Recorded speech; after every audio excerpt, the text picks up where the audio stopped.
Welcome. My name is Kelsey DeClue. I'm the Public Relations Coordinator for Columbus Regional Health. And you are watching a new video update from the Community Coalition Task Force for COVID-19. We'd like to start off today's update with a public service announcement video that we put together featuring many recognizable faces in our community. And the main point of this public service announcement is that we all know that this is hard, but we're all in this together. And there are a few simple things that you can do to help keep our community, yourself, and your loved ones safe. So we hope you enjoy this public service announcement and the video following. This is a time for all of us to work together to stop the spread of coronavirus in our beloved community. Please help. Do your part. And do a few simple things. Please stay home. If you do need to go out to a grocery or pharmacy, practice physical distancing. Don't congregate in large groups. In parks or in each other's homes. Stay 6 feet apart from each other. Wash your hands for at least 20 seconds. Use hand sanitizer when you can. We know it's hard. We know this isn't easy. But together, we'll get through this. Together, we are strong. Together, we can help keep our community safe. Together, we can stop the spread of coronavirus. Stay strong, Columbus. Stay strong, Columbus. Stay strong, Columbus. Stay strong, Columbus. And thank you for doing your part.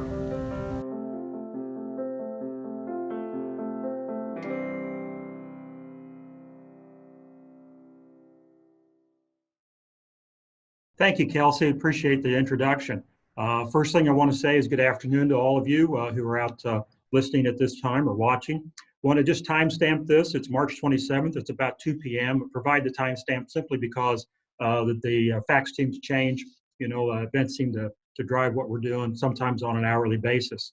Want to remind everybody that we're under a stay-at-home order provided by Governor Holcomb. Stay at home means stay at home, but it does not mean that you have to stay inside. You're welcome to walk outside, get some fresh air, get some exercise. But when you do, practice social, or sometimes we call it physical distancing. And by that, we mean stay 6 feet away, from the nearest person. Keep in mind, essential travel is still allowed. Grocery store, pharmacy, travel to work, that's permitted. But one of the things I did want to point out is that part of what we've seen at some of the local grocery stores and some of the other big box retailers is maybe a little laxity in social distancing, physical distancing. I've been to a few stores and I've seen where they put on the floor, what the 6 foot intervals are. And I really would appreciate it if people would pay attention to that. We'll talk a little bit later about the importance of this physical distancing, but we're asking you to do this for a reason, and that is to try to slow and prevent the furtherance of the the COVID-19 virus. Remind you again that the governor has a stay-at-home order in effect. It came into effect last Tuesday night, Wednesday morning around midnight, and will last until April 7th, at least in its current version. If you've got a question as to whether or not you're allowed to venture out to work or whether your employment is deemed to be essential and remains open, we encourage you to call. There's a hotline number, 877-820-0890, and the folks there can give you some guidance as to whether or not your business and you are considered to be essential and have the authority to get out and travel. I want to remind everybody, we've had some rumors that we've had to deal with, and so I want to remind everybody that the governor's stay-at-home order is not being enforced right now. We've had some concerned people call us and wonder if the Columbus Police Department is going to stop them while they're on their way to the grocery store or while they're on their way to the pharmacy. And the answer is no, we're not going to do that. But again, what we want to get out of this is that social distancing part, that physical distancing. And so, we'll take our cue from the governor as to where we might go next. But right now, you don't need to worry about being pulled over by Columbus Police Department. You have questions about where to go for information. One place to start is with the City of Columbus's homepage. You can sit down at your computer, type in Columbus, Indiana, not Ohio, not Mississippi. You got to be a little cautious because there are several Columbuses out there.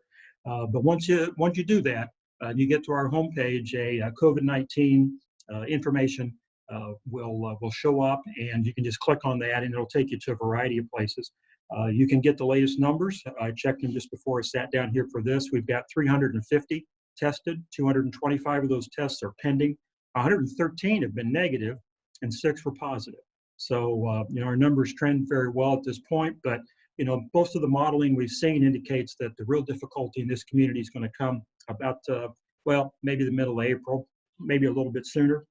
If you've got some concerns about, your own personal health, I encourage you to call Columbus Regional Health at 379-4449, and they can assist you. A couple thank yous I want to pass out really quickly. The Columbus Chinese Association has provided us with several thousand masks, and we are very appreciative of that. I want to caution everybody with respect to fraud. We've had some reports, particularly in the Parkside area, of folks going door to door trying to sell test kits. There are no test kits to be sold door to door. There are no test kits to be sold. The only place to go for a legitimate test is to a CRH supported site. I want to thank all of you for your compliance with the governor's directive. I want to thank all the healthcare workers, first responders, and those who are directing our response to and helping get the word out. You're going to see, if we haven't already seen, you will see a PSA announcement that we put together. It's a little bit of fun to do that, and it's nice to be able to have it's a little bit of fun, in this kind of situation. But particularly want to thank Kelsey DeClue and Todd Dickerson, who helped produce that for us. The next 2 weeks are critical, and we want you to understand the seriousness of our stay-at-home directive. To come up next to talk about that will be Jim Bickel, who's the Chief Executive Officer of Columbus Regional Health.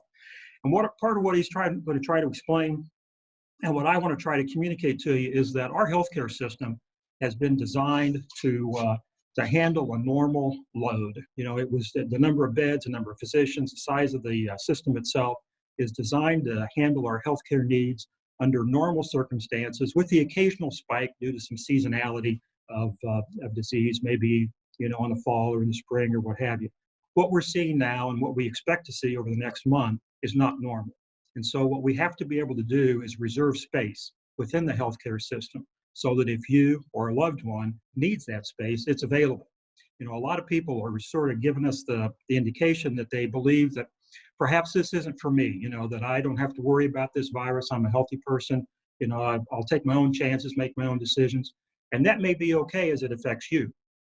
But when you come into contact with other people, part of what you do is run their risk that you're going to give them this virus. And so, we want the healthcare system to be there and to be able to respond for all of us. So that's part of the reason we're trying to limit physical distance or physical interaction, between individuals. And we appreciate your assistance in doing that.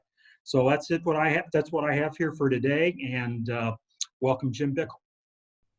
Well, good afternoon. I certainly appreciate Mayor Lienhoop's comments and stressing the importance of this physical distancing, social distancing, and whatever term you want to call it.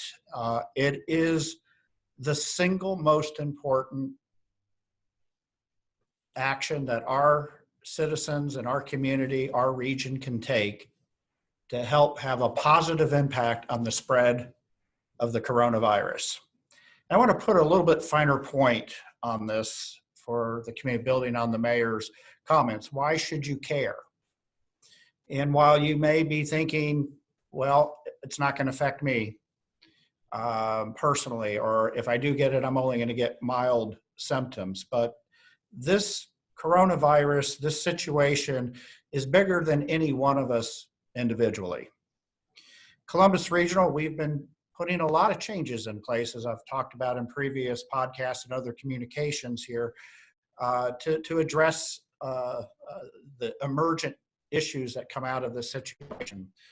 We've been, over the last couple of weeks, as models have come out across the country, trying to understand, what's the projection? How many folks in our community are going to end up afflicted with coronavirus? How many are going to require inpatient hospitalization? And the list goes on and on. So I said, we've been using these models, looking at our own community, our own population, the region we serve, and trying to predict, are we going to become overwhelmed?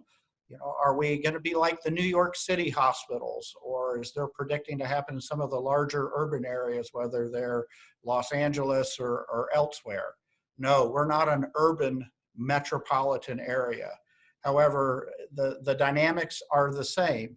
The factors within each community contribute greatly to whether or not we can actually make a difference in controlling those that end up needing inpatient hospitalization due to the coronavirus. We've run these models. We've looked at the various inputs, and I'm not going to bore you with all those details.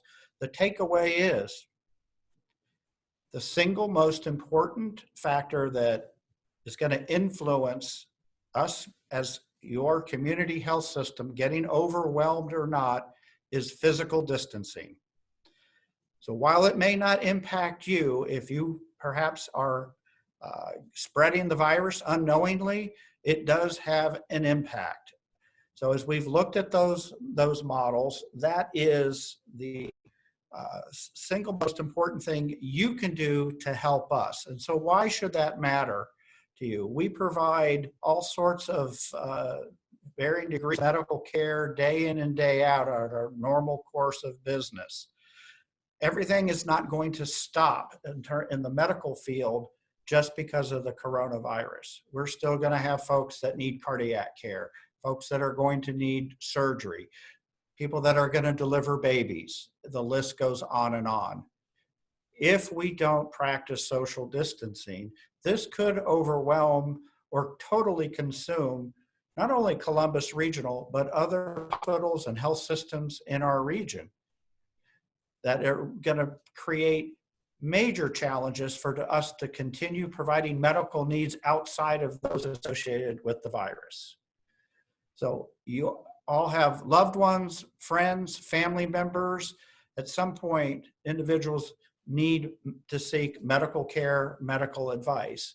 We're trying to keep this virus from overwhelming our local health system. My plea to all of you is, yes, we know this is inconvenience.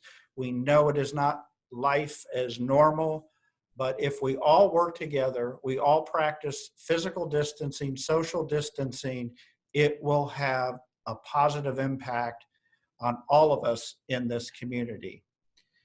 We've been preparing for this in terms of making sure we have all the right protective equipment and gear, that we have ventilators and beds available to address the situation.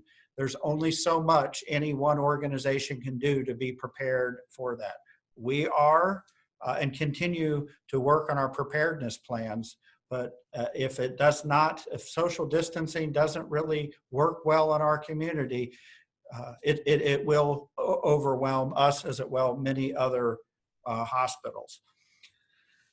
I want to do a shout out to the many organizations in our community that have stepped up in terms of offering up protective equipment and gear, local businesses and organizations like Cummins, Menards, Lowe's, Sherwin-Williams, the Columbus Chinese Association, our local colleges have all stepped up with providing us personal protective equipment that they had in their organizations and have prioritized it for those of us in the healthcare world.